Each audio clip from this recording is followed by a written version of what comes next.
estamos aqui no nosso Ponto de Cultura, aqui no T7 News, jornalismo, hoje, sexta-feira da paixão, né, como o jovem diz, sextou, né, num dia muito especial, que é essa sexta-feira, dia 29, e nós estamos recebendo uma convidada mais do que especial.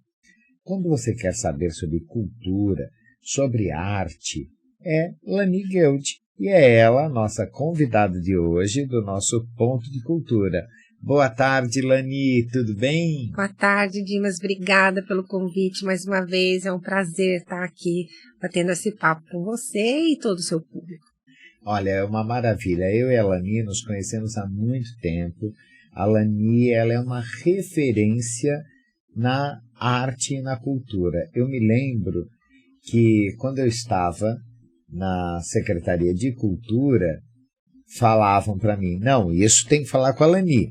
É a Lani é que sabe, a Lani é que entende, a Lani é que consegue realizar. E uma das pautas que nós vamos colocar aqui é sobre o Museu Histórico, o professor Paulo Camilleri Florensano, que a Lani está fazendo todo um novo layout para a antiga exposição do Museu Histórico. Lani, como é que está sendo esse trabalho?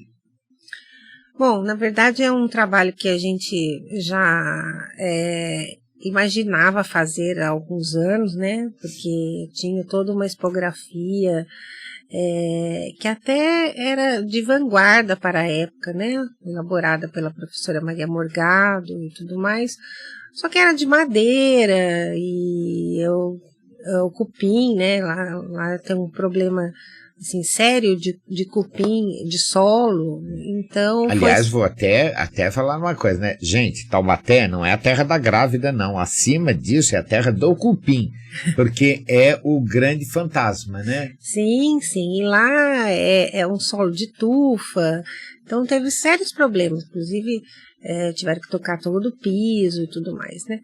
Então aquele cupim foi destruindo, né, a antiga expografia, e aí tiveram que tirar tudo e refazer. Para fazer essa nova expografia, nós tivemos que fazer todo um suporte, né, com metal e MDF novos.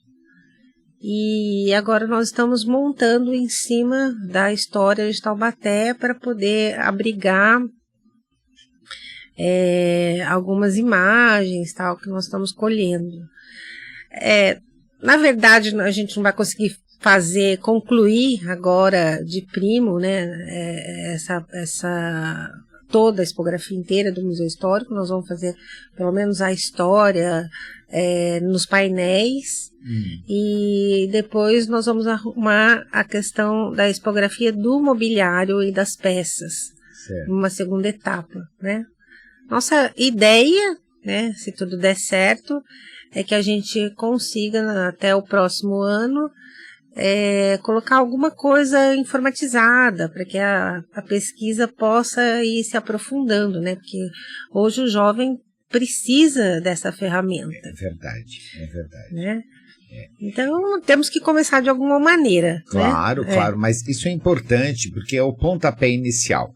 Sim, né? O que não podia acontecer, permanecer uma exposição condenada, como estava, né? Com relação aos cupins, que acabam sendo perigosos para todo o acervo do museu. Sim, exatamente. Né? Porque o cupim, ele acaba pegando, eu me lembro que foram retirados 20 latas de cupins, quer dizer, latas de 18 litros, 20 latas de cupim. Quer dizer, isso é um perigo muito grande para o acervo. Sim, né? sim. E, Lani, a ideia inicial, né, da idealizadora, da professora Maria Morgado, ela permanece com uma releitura nos textos? Exatamente. A pesquisa de textos, né, está sendo feita pela equipe do museu. Certo. Né? Nós só vamos fazer a parte expográfica, né, e museográfica do museu. Foi, né, dentro dessa curadoria que a gente está fazendo, separar objetos, porque é aquilo, nós temos um acervo, vamos mandar para o museu, né? Essa conscientização da equipe também é muito importante, nós já fizemos várias reuniões, não é porque a gente tem um acervo importante que nós temos que colocar tudo em exposição, claro. Né? Até porque o museu ele não pode ser estático mais, você coloca tudo lá e deixa lá de eterno, né? Então você pode ir mudando, colocar algumas coisas pontuais. Hoje a temática é em homenagem à mulher, então o que a gente tem aqui no museu que a gente pode fazer uma cenografia em homenagem à mulher, as mulheres pioneiras e tudo mais. Então é esse tipo de trabalho constante que a gente está trabalhando com os historiadores, com a museóloga do museu, né, a nova gestora, enfim, precisamos trabalhar em conjunto, porque eu não sou servidora, e eles que têm que ter essa conscientização para tornar o museu dinâmico, né? E quando você fala dinâmico, Lani, isso me lembra uma coisa. Dinâmico e atrativo para o jovem. Isso. Né? Porque nós sabemos, eu costumo dizer, nós temos a graça, né, de conhecer museus pelo mundo afora, por vários estados, e cada vez mais nós estamos vendo, né, museus com esse atrativo para o jovem. Né, baseado na informática, na tecnologia. Isso é muito importante, porque o jovem, ele hoje com o celular, ele tem tudo que ele quer. Então, quando ele chega, para ele se sentir motivado a ir a um museu, ele vai ter que encontrar um celular gigante, Sim. como se ele entrasse dentro de um celular, né? Então, eu vejo que isso é maravilhoso. Ontem mesmo nós estivemos no Museu da Imigração, né, de São Paulo, e nós vimos exposições ali maravilhosas, sim, né? Sim, que unem a tecnologia e o acervo histórico. Exatamente. E nós temos que entender, porque existem pessoas mais conservadoras, né, que elas não gostam, né, disso. Mas nós temos que entender que nós estamos aí pensando no jovem, que o jovem ele tem que ter um atrativo para conhecer a história da sua cidade, do seu estado, do seu país, a história mundial, ele tem que ter. E se não encontrar essas saídas, realmente nós estamos sepultando a história. Quando fomos nós também que fizemos, a Associação Oswaldo Guild, que fez a revitalização da Pinacoteca Anderson Fabiano, alguns anos atrás, né? Porque a gente tinha um espaço grande e praticamente perdido, né? Verdade. Então, fizemos da mesma forma e na mesma linha nós estamos construindo o Museu Histórico, onde já aconteceu bienais ali na Pinacoteca, o Salão Clodomiro Amazonas. Então, eu acho importante você ter essa convergência, né, de expografias. A pessoa vai lá, visita as obras de arte e também sabe um pouco da história de Taubaté. Enfim, nós temos lá a hemeroteca também, que tem acesso às pesquisas, né, de documentos. Tudo isso precisa ser divulgado principalmente nas escolas, né? Eu estive visitando recentemente uma escola particular aqui em Taubaté, que me falou, eu estou levando nossos alunos para o Museu Histórico. Eu falei assim, olha, acho que você vai ter que pensar um pouquinho na questão de datas, porque o Museu Histórico está em reforma, né? Nossa, mas eu não sabia que estava em reforma. Então, essa congruência entre a cultura de Taubaté, né, a divisão de museus, principalmente, no que nós temos para apresentar para a educação, tanto pública como privada, precisa ser diária. Diária, exatamente, concordo com você. Então, vai acontecer uma exposição em homenagem à mulher na Pinacoteca. Onde está essa notícia? Chegou em algum lugar? Né? Eu não vi. Você viu? Você fez uma exposição no Via Vale, em homenagem à mulher, mas eu não vi alguma coisa né, que estivesse acontecendo na cidade, como movimento municipal. Não, municipal eu não vi absolutamente nada. Pode ter acontecido, mas não aconteceu a divulgação. Exato. E o fato de ser, né, inserido no site da Prefeitura Municipal não significa que as pessoas vão acionar todos os dias o site da Prefeitura. Né? Não, eu acho que tem que ter uma divulgação ampla nas redes sociais, midiáticas mesmo. Eu sempre lutei, sabe por o quê, Lani? De ter o museu ter um site próprio. Sim. Aí falam, não pode ter. Não, pode sim. Nós estamos falando de história. Então, se tem, e esse site próprio é divulgado, como Taubaté tem uma história tão rica, ter algo como o Museu da Pessoa, sim. Né? Depoimentos que possam ficar disponíveis, né, nas redes sociais, isso é muito importante e é aquilo que a gente sempre fala, atrativo. Você falou da Pinacoteca Anderson Fabiano, mas você também fez o Museu da Imigração Italiana, né? Sim, exato. Nós também mudamos toda aquela tipografia. Era um acervo que o museu tinha ganho da Universidade de Taubaté, e também estava todo deteriorado, e nós substituímos por painéis novos, fizemos uma linha do tempo, um levantamento em parceria com o Museu da Imigração de São Paulo, para levantar as famílias que vieram efetivamente para Quiririm, né? E aí tínhamos uma segunda etapa, que a segunda etapa era a informatização de toda essa pesquisa. Sei. Né? Mas não conseguimos fazer. Houve uma mudança de gestão e não conseguimos fazer.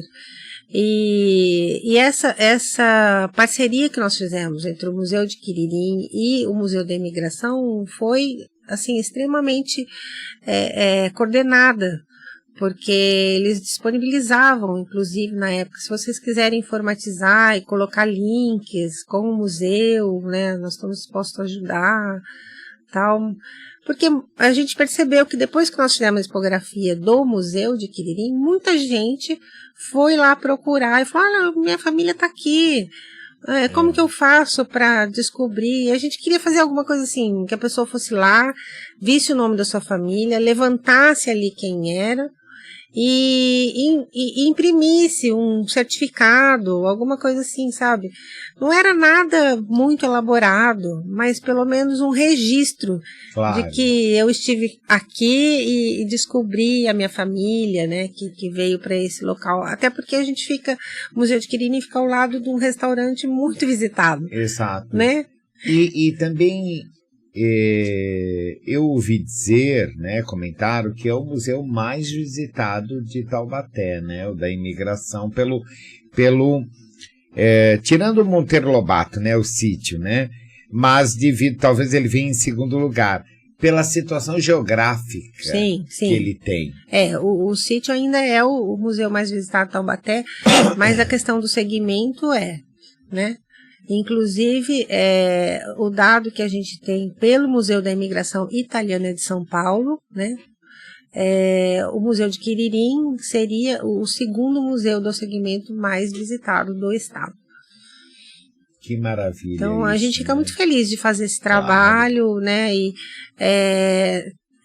fazer por Taubaté, que é a minha cidade, né? Que é a cidade que eu moro aqui. Eu acho que se tantas pessoas tivessem essa consciência de que, olha, eu não nasci em Taubaté, eu nasci em São Paulo, né? Mas, olha, isso só reforça aquilo que eu sempre falo. Quem não nasceu aqui parece que tem um amor infinitamente maior do que o taubatiano raiz. Porque existe uma preocupação com a preservação da história. E isso é uma coisa que ninguém está falando, olha, você tem a obrigação de fazer isso. É algo que vem do coração. Eu acredito que até em forma de gratidão a uma cidade que nos acolhe e que nós estamos aí. Então, vamos fazer a nossa parte dentro da nossa área. Sim. E devolver à cidade esse acolhimento, né, tão importante que ela nos dá. Eu também não sou daqui, você sabe. Aliás, somos paulistanos de bairros vizinhos, né? Cambuci e Moca, em São Paulo. Mas temos um amor, um carinho muito grande a essa cidade, e sempre que as pessoas talvez lembrarem de preservação da memória, da história taubatiana, tem que lembrar da Lani, tem que lembrar do Dimas, né? Os forasteiros que sempre amaram tanto a cidade. E também a gente tem que falar, né, dos amigos que nós temos nessa cidade, das pessoas que nos acolhem, né, nos abraçam, comungam com as nossas ideias. Sim.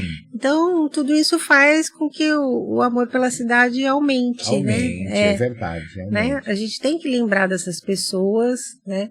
Não podemos generalizar que da mesma forma que existem pessoas que não estão preocupadas com a preservação, mas também existem algumas pessoas que estão sim, que pesquisam, né? Eu lembro que eu tive a oportunidade de conhecer o professor Hugo de Domênico.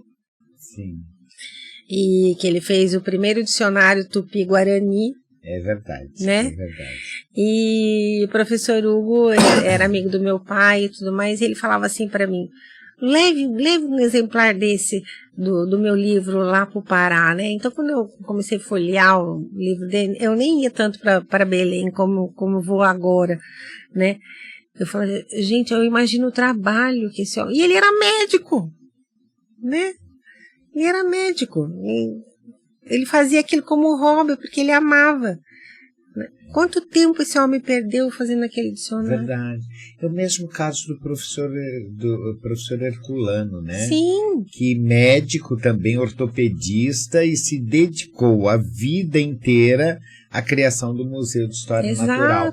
Que, aliás, é uma referência, sim, né? Também, o Museu de História Natural. Também, né? Ele viajou o mundo colhendo materiais para trazer para cá. Sempre foi a razão da vida dele, né? Tive a oportunidade de conviver um tempinho com ele, grande pessoa. Então, eu vejo assim, são semeadores, né? E o que a gente espera dessa nossa vida? Continuar semeando. Claro, né? Claro, isso é muito importante. Quem vai colher, a gente não sabe, né? Mas a gente nem pode esperar que os nossos filhos vão colher. Mas a gente semeia, somos semeadores, né? De futuro, de história, de arte, de coisas boas que eu quando vejo notícias assim devastadoras de guerra e tudo mais, na verdade eu nem gosto de ver, né? Porque a gente fala, meu Deus do céu, o que serão dessas crianças, o que serão desse mundo? Mas como o mundo já passou por outras guerras e nações conseguiram se reerguer, a gente acredita que essas mesmas nações, né, vão um dia poderá renascer das cinzas, né? Com certeza. A Alemanha renasceu. Exato. Na Segunda Guerra Mundial. Sim. Né? Aliás, é um exemplo, né? Sim. Porque com a rapidez, a Alemanha, Itália, a rapidez com que eles reconstruíram, né, seus países, isso é uma coisa muito, muito digna de nota, porque a gente sabe as consequências da Segunda Guerra Mundial foram muito trágicas, né? Sim. Com relação a patrimônio, tudo, né? Então é muito importante a gente ver isso. Falando da Itália, né? Esse ano, pessoal, um ano muito especial, viu? 150 anos da imigração italiana.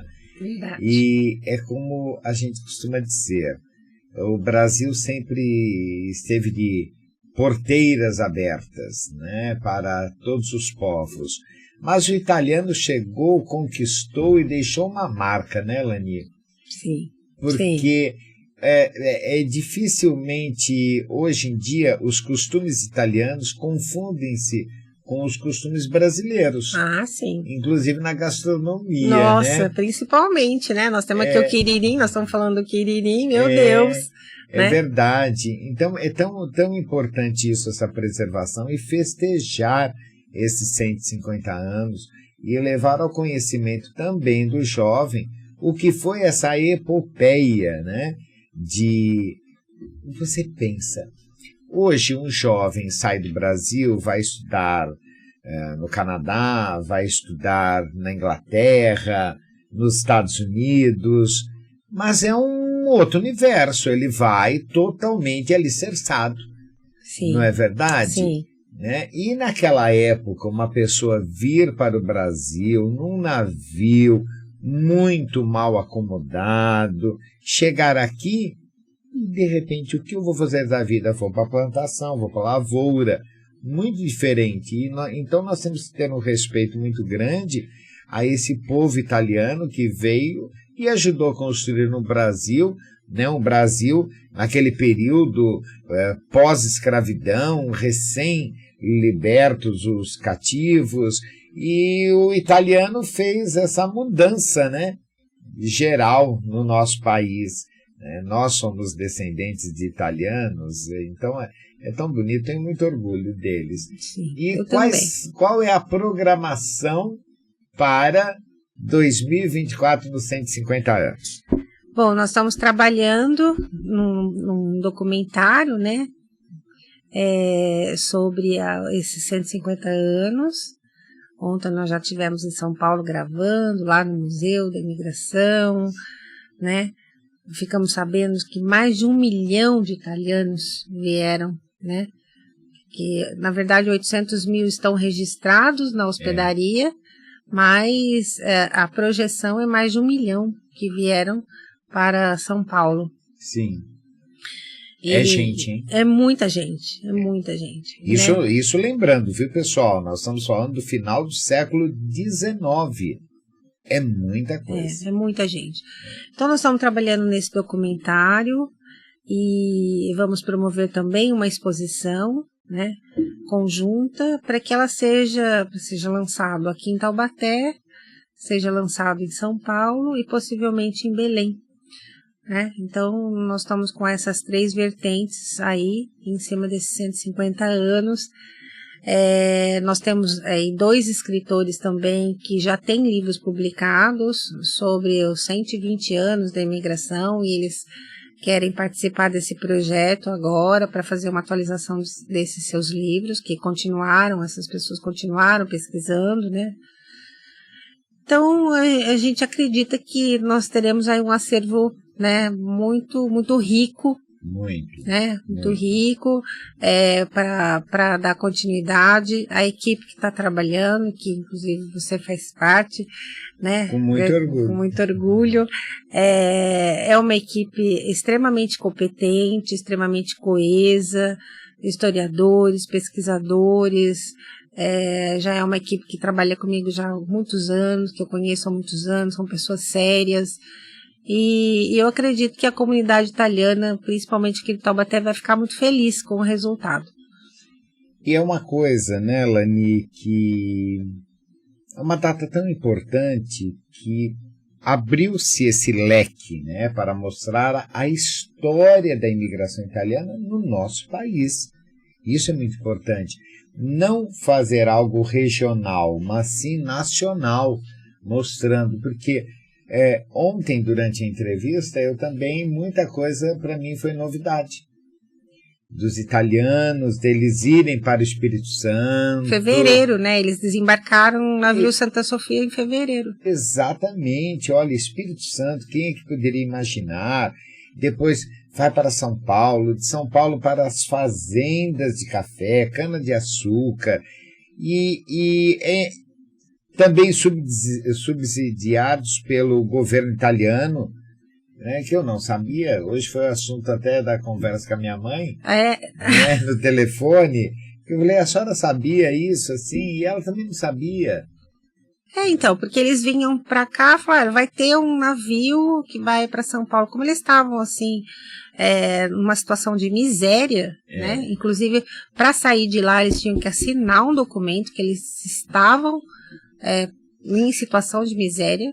Então, não era para qualquer um. E nesse meio do caminho também existiam muitos agenciadores, né? Que prometiam mundos e fundos. Então, nossa, maravilhoso, porque eles estavam no frio, passando fome, né? com filhos, sem lugar para morar direito. Ó, vamos para lá é sol, lá tem fartura, lá tem alimentos, lá tem nova terra. Canaã. Então, exato. E aí eles embarcaram, só que muitos ficaram pelo caminho, né? Muitos não chegaram, muitos morreram nos navios, tiveram que ser jogados ao mar. Sim. Então, na hora de fazer o registro lá na hospedaria, mas tinha uma família que era pai, mãe, filhos, né? Então, mas o pai morreu. Então, eles tinham o registro de entrada, era só a mãe e o filho. Né? E a força bruta de trabalho era o marido. O marido, é verdade. Se o marido morreu, o filho é pequeno, a mulher que não trabalhava, o que acontece? Né? Aí, às vezes, tinha um solteiro lá que veio e falou, não, eu vou com ela. E aí, ficava essa família adotada, vamos dizer assim. Tudo sempre foi muito difícil naquela época e é por isso que a gente tem que valorizar esses imigrantes, claro. Né? E hoje a gente tá falando aqui dos italianos, mas nós temos que valorizar esses imigrantes. Eu também sou descendente de suíços e eu vejo o quanto eles saíram, né, em expedições para ir para a Amazônia, pesquisar, e veio com o meu bisavô veio com a mulher e 6 filhos para o Brasil para se instalar na Amazônia. E a Amazônia, se aqui não tinha nada na região sudeste, imagina na região norte. Ah, realmente, aí não tinha absolutamente nada, entendeu? Então, onde eles foram morar? Dentro da instituição, dentro do museu que ele foi trabalhar, né? Então, tudo isso tem que ser levado em conta das dificuldades e da batalha diária, né? Que principalmente essas mulheres que vieram com seus maridos, né? Tiveram que travar, sim, né? E às vezes jovens, muito jovens, porque naquela época se casava com 15 anos. É verdade. Né? Com 14 anos. E... passava dos 18 e já ficou para tia. Claro, então. E elas tiveram que trabalhar mesmo. E duro, né? Duro. Né? Foi um trabalho duro.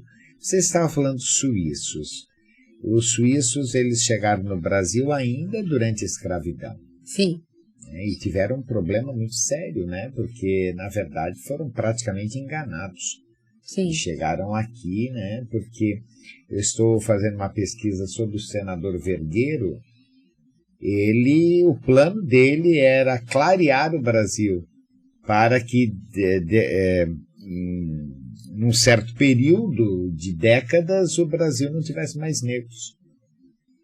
E aí houve até um conflito com o governo suíço com relação à escravidão branca mantida com os suíços aqui, através daquele, o diário do suíço Thomas Davids, sei, que deixou. Então também é uma história que é horrível. Eles formavam colônias. Eu lembro que o meu bisavô formou uma colônia chamada Colônia Alpina, que ficava em Teresópolis, onde a ideia era trazer imigrantes suíços para trabalhar na lavoura. Mas eles não conseguiram se adaptar. Não conseguiram, né? Não conseguiram. Então, o que meu bisavô fez? Ele conseguiu com o governo suíço e também com o sogro dele, que os dois eram sócios nessa empreitada, que também era descendente suíço, devolver essas famílias para a Suíça, subsidiadas por eles. Nós trouxemos vocês, não deu certo, então nós vamos pagar para vocês voltarem. Né?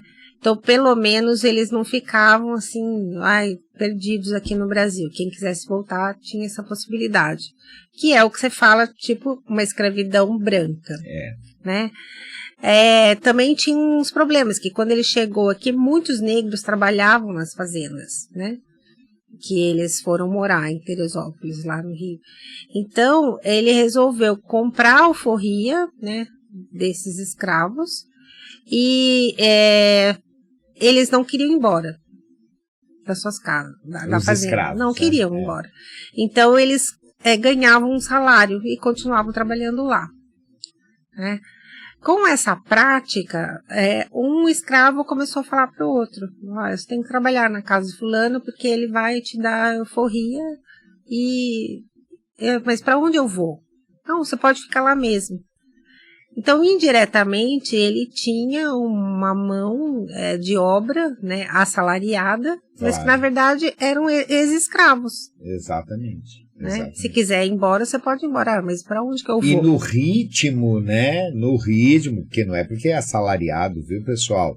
Que você tem horário de serviço. E a gente sabe que eles não tinham, que era de segunda a segunda o trabalho, né? Era muito sacrificado. Cruel. Cruel. Né? Hoje nós falamos da escravidão no Brasil, mas nós não temos noção do que era aquele período. Porque nós sabemos através de relatos, em livros, mas ter vivido ali aquele momento com a crueldade que era isso, nós nunca iremos saber exatamente o que acontecia. Eu conheci uma senhora em São Luís do Maranhão, na cidade de Alcântara. Famosa cidade de Alcântara, sim. Né? E tem uma praça lá, que a cidade de Alcântara, para quem não conhece, todo mundo, a gente só chega lá ou de barco ou de helicóptero, né? Que é Alcântara, que é o continente, São Luís é a ilha, né? A capital é a ilha. E lá nós temos a base aérea, né?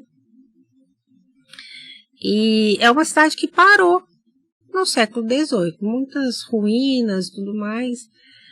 E de uns anos para cá, a gente já deu vários cursos lá em Alcântara, fizemos grandes amigos e tudo mais. Dos anos para cá melhorou muito, porque agora tem algumas casas transformaram em pousada por causa dos turistas, né? Enfim. Existe uma praça central lá que tem uma construção de uma igreja em ruínas. Que, aliás, na época que eu fui, era o único lugar que pegava Wi-Fi, era essa praça. Todo mundo ia para a praça. Ia ficar lotado. E eu conheci uma senhora há alguns anos que ela era descendente de escravos.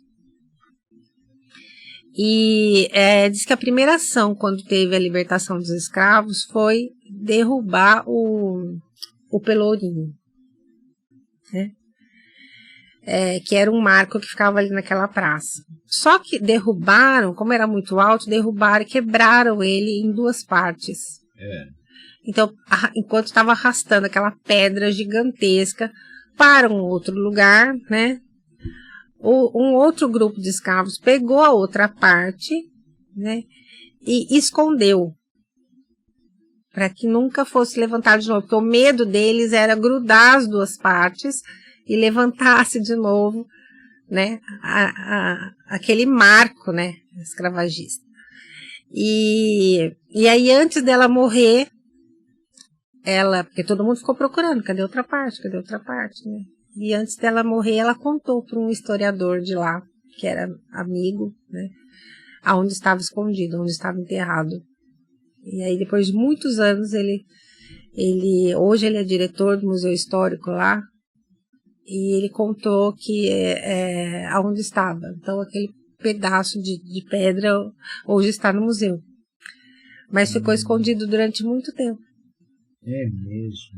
Então, para você ver, nós estamos falando, nós não temos noção de quanto cada coisa significava para aquele povo. É verdade. Sabe? Verdade. Porque foi muito doído, foi muito forte para eles, né? Vir daquela forma para o Brasil e perder tudo, perder família, perder dignidade, perder tudo. A diferença do negro com o europeu é que o negro ele veio obrigado. O europeu veio porque quis. Veio até com o sonho, né, de entrar num país maravilhoso, conseguir melhores condições de vida, né, mas ele não foi escravizado. Exato. Como você acaba de dizer, muitas vezes com as famílias completamente destruídas, separadas, sem nunca mais ver. Né, e sem saber se iria ver o seu país novamente. Sim. Então, uma situação que é o que eu sempre falo, nós não temos a real dimensão de um fato tão grotesco como foi o fato da escravidão no Brasil, né? Da raça negra. E o brasileiro acolheu, né? Acolheu tanto os imigrantes como esse povo, né? Guerreiro, né? O Brasil tem isso, né, Lani? O Brasil de abraçar.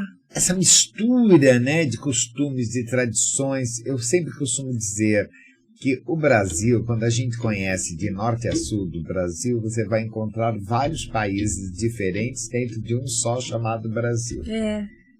É impressionante como o Brasil ele tem essa mudança, né, de um lado para o outro, né, como ele é diferente. E eu assim, como brasileira, eu me sinto bastante acolhida quando a gente vai, por exemplo, São Luís, estou falando de São Luís, eles têm uma cultura lá reggae muito forte. Muito forte. Quando você entra num reduto desses, eles querem mostrar para você a música, como se você não fosse brasileira, né? Eles querem mostrar para você os instrumentos, as coisas, querem te vestir, sabe? E é muito bom, você mergulha nisso. A gente que é historiadora, a gente acha que tem vontade de entrar um pouco dentro da história, né? É verdade. Você falou, é engraçado, quando eu estive em Belém, impressionante. Era o primeiro dia que eu cheguei, já vieram fazer um grupo, mostrar o carimbó, e todos caracterizados, uma coisa muito bonita, né, que lindo. E depois eu fui para Marudá e eu tive o conhecimento, eu nunca vou esquecer, do que era uma tribo indígena, que até então eu não tinha visto. Mas ali, ao vivo e a cores, né, realmente o Belém do Pará é de uma riqueza muito grande, cultural, né? Muito, muito. E fora que é uma hospitalidade muito grande, eles são muito amáveis para com todos, né? A gastronomia, uma delícia. É verdade, é verdade. E é o que você falou, eles fazem questão de mostrar como se as pessoas não fossem brasileiras, né? Tal o amor, o carinho que eles têm pela tradição, pelos costumes, eles querem repartir isso, né? É muito importante a gente sempre enfatizar que tudo também contribui, a política pública do Estado contribui para que isso se mantenha vivo, né? Então, não adianta a gente ter uma cultura forte e não ter uma política pública para fomento disso. Exatamente. Né? Exatamente. Uma andorinha não faz verão. A gente precisa se juntar com pessoas, com instituições, com governos, para poder ter, né, projetos que perdurem. Exatamente. Né? Porque hoje a gente estava falando há pouco da questão da velocidade das informações, né? Então, vídeos de meio minuto, de 1 minuto, né? O que você pode aprender através disso? Você vai ter aquela informação de momento e daqui a pouco você já esqueceu. É verdade. Então, a importância do cinema, né? A importância dos documentários, dos livros, da expografia dos museus, né? Claro que a cultura de evento, do entretenimento é fundamental, claro. Mas nós temos que ter também essa cultura base, que sempre nós podemos hoje pegar os filmes antigos, né, e fazer com que eles sejam restaurados e mostrar por isso que os clubes, né, de cinema são importantes, né? As bibliotecas ainda são coisas importantes. Você vai ter alguma coisa digital? Sim, mas vamos ter os livros também. Vamos ter os livros, né? É verdade, que é tão importante, né? Você ter isso. Então a gente tem que procurar sempre ter essa troca com o poder público, né? Com as instituições, com as associações, né? As OS são extremamente importantes nesse processo e é nisso que a gente vem lutando, né? Claro. O tempo todo. Eni, você falou, né, nós estamos falando aqui muito de Belém, e as pessoas estão curiosas, né? O porquê de Belém. Por que você vai tanto a Belém? Então, eu queria que você falasse do museu do Guild lá em Belém. Então. Meu bisavô Emílio Guild veio da Suíça a convite de Pedro II, né? Então, ele era monarquista e para dirigir o Museu Imperial, que hoje é o Museu Nacional do Rio de Janeiro. E ele ficou na direção da seção de zoologia, né? Ele era um cientista e tudo, acabou se casando lá no Rio de Janeiro, também com uma descendente de suíços, só que a mãe dela era de Ubatuba. Olha só, Caiçara. E teve 7 filhos com ela. E o sonho dele era conhecer a Amazônia. E a convite do governador Lauro Sodré, na época, eles chamaram o Emílio Guild para dirigir o museu. O museu já existia, mas era um museu estava totalmente degradado, e ele assumiu a direção. Como eu disse, naquela época não tinha nada lá, e eles foram morar dentro do museu, e tudo que existia de aves empalhadas, animais empalhados dentro do museu, que guardavam dentro da casa que ele ia morar, ele mandou tudo para a Suíça. Naquela época ele criou um certo problema diplomático, porque alguns políticos na época falaram que ele estava exportando os nossos animais, mandando para fora e tudo mais. Isso tudo está publicado. E ele escreve, né, e também publica, de que no museu não precisávamos, ali a gente não precisava de aves empalhadas, porque tinha aves ao vivo. Então, ele foi extremamente visionário ao fazer isso, porque claro, hoje todo esse trabalho, esses animais que ele mandou, ele encaixotou, ele catalogou, ele etiquetou, ele assinou as caixas por fora, ele mandou de navio para a Suíça, estão hoje no Museu de História Natural de Berna, na Suíça,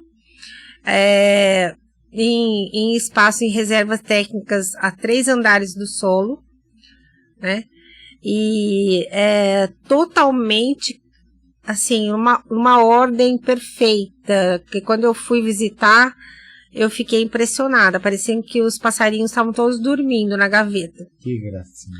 Tá? Por tamanho, por cor, por tamanhos de ovos, tem desde ovos de colibri, ossinhos, até animais maiores mesmo, né? Como sim, anta e tudo mais. E eles fazem dioramas desse material. Então, são assim, corredores enormes do museu, onde você, ao passar, né, são corredores escuros que, ao passar, acende uma iluminação e você vê a paisagem daquele lugar, todos com animais taxidermizados. Então, são verdadeiras paisagens que você vê dentro do museu, graças a esse acervo, né? E Belém foi o reduto dele até a queda do imperador, quando o imperador perdeu o poder. Ele simplesmente se desligou do museu, depois de 13 anos de trabalho, e voltou para a Suíça. E não voltou mais ao Brasil? Só morto, porque ele queria ser enterrado aqui. Então, ele morreu em 1917 na Suíça. Aí a minha bisavó esperou 2 anos e veio para o Brasil com os filhos, para a casa dos pais, de novo, em Teresópolis, com as cinzas dele para ser enterrado no Brasil. E aí foi enterrado aqui? Sim. Ele está enterrado em Belém ou no Rio de Janeiro? Não, no Rio de Janeiro. No Rio de Janeiro. Deve ser no São João Batista? São João Batista. São João Batista. São João Batista, ele está lá. E ao longo da minha vida acadêmica, né, eu comecei a coletar depoimentos dos filhos do Emílio, da história oral, para poder registrar isso. Eu não tinha, assim, intenção de publicar livro ou coisa parecida, mas eu queria registrar essa história. Claro. E daí, nos 500 anos do Brasil, eu consegui publicar um livro, já tinha publicado que fala dessa história, dessa saga desses suíços, dessa família, né? E esse livro foi uma surpresa, porque ele serviu de base para outros 4 livros de outros historiadores que falavam sobre Emílio Guild, que escreviam sobre o museu, né? O nosso território do Amapá, hoje, ele é brasileiro por conta do Emílio Guild, porque ele foi convocado pelo governo brasileiro para que o Emílio Guild servisse como a pessoa que fosse analisar o solo, né, da Guiana Francesa, se ia ficar para a França ou para o Brasil. Então, essa contenda, né, e ele que foi o decisor, né, desse documento elaborado, e por conta de tudo isso, desse trabalho que ele fez, o museu hoje leva o nome dele, Museu Paraense Emílio Guild, né? Devido ao trabalho que ele fez, não só no museu, mas também a questão do Brasil em si, né? E aí, somente o ano passado, eu fiz uma força-tarefa junto ao parlamento, né, aos parlamentares do estado, para que ele fosse declarado cidadão paraense, porque até então ele não tinha esse título. E nós conseguimos. Que, né? Maravilha! Eu fiquei muito feliz de ele ter o título de cidadão paraense, uma pessoa que fica lá tantos anos fazendo pelo Pará. Hoje é um museu, né, um dos museus mais antigos do país, referência como ciência, e deixando esse legado, né? Que esse legado hoje nós promovemos uma exposição que é o Legado Suíço Brasileiro na Amazônia, que é uma exposição patrocinada pelo governo suíço, pela Embaixada Suíça no Brasil, que está percorrendo o país, né? Nós já fizemos Porto Alegre, Brasília. Brasília foi o primeiro, quando a doação da Suíça para o Fundo Amazônico. Então, nós fizemos lá no Espaço Oscar Niemeyer. Aí, de lá, nós fomos para Porto Alegre, e agora estamos em São Paulo, no Museu Catavento, até dia 1º de maio. E depois segue? Segue para Florianópolis, depois de Florianópolis para o Rio de Janeiro, Rio de Janeiro para Nova Friburgo, Vitória, e acabamos em Belém com a COP30, até 2025. Parabéns, Ilani, que trabalho maravilhoso, esse resgate, né? E é o nome da sua associação, né? A associação se chama Associação Artística Cultural Oswaldo Guild. Oswaldo é o filho do Emílio, que é o considerado o pai da gravura brasileira, modernista. Que ele é seu tio-avô. Tio-avô. É tão importante esse resgate, né? E é engraçado, ele teve 7 filhos naquela época, e só o meu avô deu descendentes. O resto, tudo morreu solteiro e não teve filho. Eram todos inteligentes. Ninguém quis casar. Ninguém quis arrumar enrosco, gente. Mas ainda bem que o seu avô resolveu casar, né? Casou com uma descendente de indígena. De indígena. A mãe dela, a avó dela tinha uma história muito interessante. Não, a mãe dela mesmo. A avó dela já era uma indígena mesmo, mas a mãe dela tinha uma história muito interessante, que ela se casou com um seringueiro, de que ela era de São Luís do Maranhão, né? E aí o marido foi assassinado. E ela tinha aquela penca de filho. Então ela quis voltar para a aldeia. Com os filhos todos. Claro, né? Aí a aldeia falou assim: não, nós aceitamos você de volta, mas sem os filhos dele. Então o que ela fez? Ela começou a distribuir as crianças pelas pessoas que ela conhecia, para poder voltar. Ela não tinha como alimentar. Então a minha avó foi criada por uma que ela chamava de madrinha, né?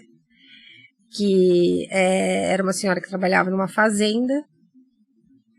E ela formou a minha avó professora, porque ela ensinava as crianças a ler e escrever. Então, a minha avó, nessa caminhada dela, ela ia em todas as fazendas ensinar os filhos de colono a ler e escrever. Poxa, Foi quando ela conheceu bonita. o meu avô, que era suíço, era o único suíço dos filhos. Isso tudo em Belém? Não, isso no Rio de Janeiro. Ah, no Rio de Janeiro. Você tem uma ligação, então, familiar muito forte com o Rio de Janeiro, sim, né? Sim. E aí eles se conheceram em Teresópolis, quando ela foi dar aula para os colonos, se casaram. E ele era botânico, também o único que seguiu a carreira do meu avô. Ele era, falasse naquela época, engenheiro agrônomo, né? Mas ele acabou comprando um sítio aqui em Taubaté, que ficava ali em frente à Ford. E a minha família acabou vindo para Taubaté, cada um por um motivo. Que ele teve 3 filhos homens, né? E os 3 filhos do meu avô vieram cada um por um motivo. Um veio para trabalhar pelo Banco do Brasil, que foi transferido para o Banco do Brasil. Na verdade, quando ele passou no concurso, ele passou em Ouro Fino, depois que ele veio transferido para o Banco do Brasil. O meu pai veio também transferido da Willis Overlay do Brasil para a Ford. A Willis aqui depois virou Ford. E o caçula veio por uma questão de que tinha separado da esposa, voltou para a casa do pai para trabalhar no comércio, né? E aí a gente acabou vindo para Taubaté e aqui ficamos. Olha. Eu cheguei a voltar para São Paulo para fazer faculdade fora, porque na época tinha só faculdade de Direito ou Filosofia. E eu fui para São Paulo, né? E voltei um fim de semana. Meu pai foi me buscar, aliás, porque já fazia uns 3 meses que eu não vinha ver minha mãe e tudo. E foi nessa que eu conheci meu marido, aí nunca mais fui embora. Aí ficou. Aí ficou em Taubaté. Você citou Teresópolis, né? Pessoal, Teresópolis é uma cidade que leva o nome da segunda imperatriz do Brasil, sim, Dona Teresa Cristina, italiana. Sim. Né? Então, olha só, mais um motivo, né, que nós temos que levar esse conhecimento nessas comemorações de 150 anos da imigração italiana, que nós tivemos 3 imperatrizes no Brasil, uma austríaca, uma Dona Amélia, nascida em Milão, na Itália, e a terceira imperatriz, Dona Teresa Cristina, nascida nas 2 Sicílias. Então, a ligação vem desde a época do Império. E a irmã de Dom Pedro II, a princesa Januária, casou-se com um conde italiano, o Conde Dáquila. Depois ela foi embora, foi morar na Itália, e da Itália acabou vivendo o final da vida na França. Então, essas ligações é muito importante a gente comentar, né? Nossa, nem só de macarrão vive as lembranças italianas, né? Tem tanta coisa linda, maravilhosa. Eu lembro que o meu avô comentava muito a questão, porque o suíço tem essa questão de preservação, acho que muito forte, muito forte. Para eles tudo é assim, é história, né? Acho que é porque é um país pequeno, né? E meu avô comentava muito que a princesa Leopoldina, né, que tinha uma paixão pela geologia, né? Muito. Então, ela ficava assim muito encantada com a diversidade, né, geológica que a gente tinha aqui do solo. E ela saía em expedições. Quando ela ia, ela saía em expedições. Então, olha só, para colher e trazia aquele monte de pedra, né? E engraçado, e muita coisa também ela mandou para a Áustria, né? Mandou para a Europa, né? Numa divulgação dessa riqueza brasileira, né? Tão linda, né? Tão linda. E a princesa Leopoldina realmente era uma aficionada pela nossa história. E isso que você falou, imagina, né? Naquele período, uma mulher, né, a cavalo, se aventurar, né, em expedições, na floresta, então, da Tijuca. Ela era muito corajosa. Muito corajosa. Muito Tijuca corajosa. já foi floresta, viu, pessoal? Pois é. Floresta. Hoje não dá para entrar, não por motivo de ser floresta, mas pelo perigo, né? Pois é. O Rio de Janeiro não está muito fácil hoje, né? Não tá. Aliás, o Brasil, né, Lani? Que coisa, né? Como a violência nos trouxe uma insegurança muito grande, né? E dá pena, né? Porque você viu, nós estávamos ontem no Museu da Imigração ali, né? Que é um reduto, ficou um lugar ermo ali, naquele prédio, né? Maravilhoso, você viu, tem segurança para entrar e fazer cadastro, não sei o quê.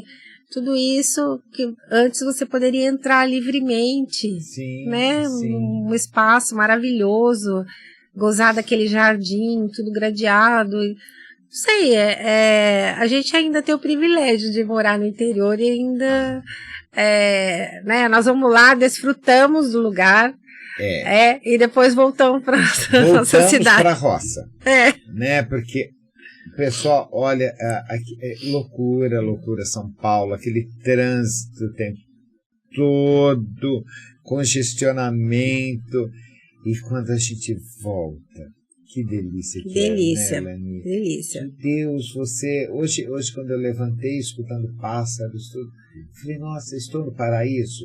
Né? Não, estou em Taubaté. E que maravilha acontecer isso, a gente poder ter esse presente, né? Esse presente de Deus, a gente poder ter poder curtir a natureza. Eu costumo dizer que eu moro na cidade dos 10 minutos. Eu preciso ir no Atacadão, é 10 minutos para chegar. Eu preciso ir na Independência, é 10 minutos para chegar. Todo ponto que você vai da cidade de Taubaté leva 10 minutinhos para chegar. E isso é hoje, né, Dimas? Porque antigamente você não tinha ônibus aqui em Taubaté, né? Tinha, né? Então tudo você fazia a pé. É logo ali, né? Você caminhava, você ia para a escola a pé. Eu lembro muito isso, que eu ia para a escola a pé, você ia no mercado a pé, né?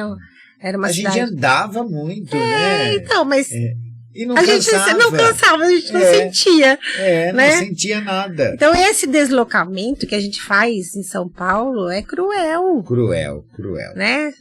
A gente saiu do centro de São Paulo para ir a Moca, que é perto, né? E a gente pegou um trânsito horrível, quer dizer, não tem como você marcar o horário.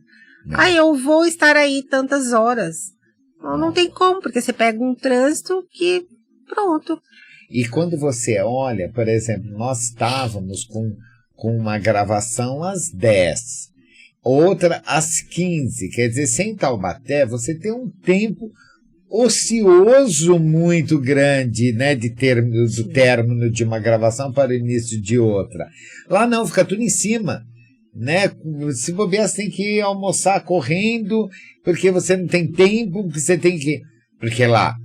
Sair de um bairro e ir a outro é uma viagem, sim, né? Uma viagem. É como daqui nós irmos a Pindamonhangaba, irmos a Caçapava. Né? Exato. É impressionante. Então, mas valeu muito, né? Sim, valeu. E vamos voltar. São Paulo nos espera. Né? Isso mesmo. Até o final do ano teremos surpresas aí, né? Que nós temos aí. Nós estamos fazendo esse trabalho maravilhoso e vem muito mais pela frente. Porque... somos motivados pelo amor, motivados pela história, motivados pela cultura e principalmente uma coisa que Lani tem, que eu tenho, algumas outras pessoas também têm, essa sede de levar esse conhecimento para os nossos jovens, que é tão importante, porque amanhã eles estarão levando para outros jovens isso. E a história aí não irá morrer nunca. Que a gente espera, espera que isso, é por isso que isso sempre tem que estar falando a linguagem deles, né? A gente modernizar o que é ficar atento sempre no que acontece mundo afora, né? Para que, nós falamos também ontem, ir às vezes, quem tem oportunidade de sair do Brasil um pouco, se abastecer da cultura, né, do exterior, né, e voltar e trazer isso e dividir com as pessoas, claro, né? Claro. É muito importante. Nós não temos que estar preocupados quanto tempo isso vai levar, né? Porque para quem gosta leva uma vida inteira. Uma vida. Né? Mas nós temos que estar preocupados em realizar. Exatamente, realizar, isso que é importante, sem se preocupar com prazos definidos ou pré-definidos. Sim. Né? Mas realizar, isso que dá prazer. E é isso também, viu, Lani, que eu tenho dentro do meu coração, quando eu faço um documentário. Que maravilha poder saber que ele não tem na bula prazo de validade. Sim, exato. Ele é ad eterno. Né? É sim. Então, isso é uma alegria interior muito grande. E para a gente que ama a história, ama essa preservação toda, não há coisa mais gratificante do que você contribuir para essa representação histórica na vida das próximas gerações. Lani, eu vou te falar, sou teu fã, presidente do seu fã-clube, Eduardo, que me perdoe, né? Mas sou presidente do seu fã-clube. Obrigada, Jesus. É uma maravilha conversar com você, de tantos esclarecimentos que a gente pode, através de você, levar ao público. Eu tô muito feliz de a gente estar... aliás, a gente nunca se separou, né? Mas desse reencontro, assim, de objetivos comuns, de podermos estar dividindo coisas, dividindo conhecimentos, dividindo projetos novos. Então, eu acredito nessa construção, né? Sim. Como eu acabei de falar, uma andorinha não faz verão, né? Então, eu acredito nessa construção. Hoje em dia é muito difícil encontrarmos pessoas que comungam dos mesmos objetivos, né? Os objetivos, às vezes, acabam sendo os mesmos, mas de forma, vamos dizer, unilateral, né? Exatamente. No final das contas.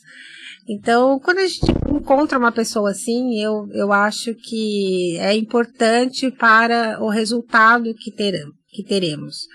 Então, por isso que eu acredito nesses nossos projetos, acredito que a gente vai deixar aí um legado para a posteridade muito importante, que não só os taubatianos, mas os brasileiros possam vir a consultar alguns anos pela frente, que talvez a gente nem esteja mais aqui. Mas seremos rua. Verdade. Seremos rua. Então, olha, estamos fazendo nossa parte, façam a de vocês. Lani, querida, muito obrigado. Obrigada muito a você, obrigado mais mesmo. uma vez. E estaremos sempre trazendo aqui no Ponto de Cultura notícias sobre a evolução desses trabalhos, dessa parceria cultural, né, que é tão linda, tão importante para a nossa Taubaté, para o nosso estado e para o nosso país. Porque com todo o amor que nós temos por Taubaté, mas acima de tudo, somos brasileiros. E brasileiros verdes mesmo, né, maravilhosos, que amamos nosso país, nossa história e nossas tradições. Muito obrigado a todos vocês. Inscreva-se no canal, toque no sininho, fique sabendo sempre das notícias aqui do T7 News Jornalismo. Grande abraço a todos vocês, ótima sexta-feira, beijo no coração. E boa Páscoa! E boa Páscoa a todos, boa Páscoa, bem lembrado, com muito ovo de Páscoa, gente. Tá, beijo.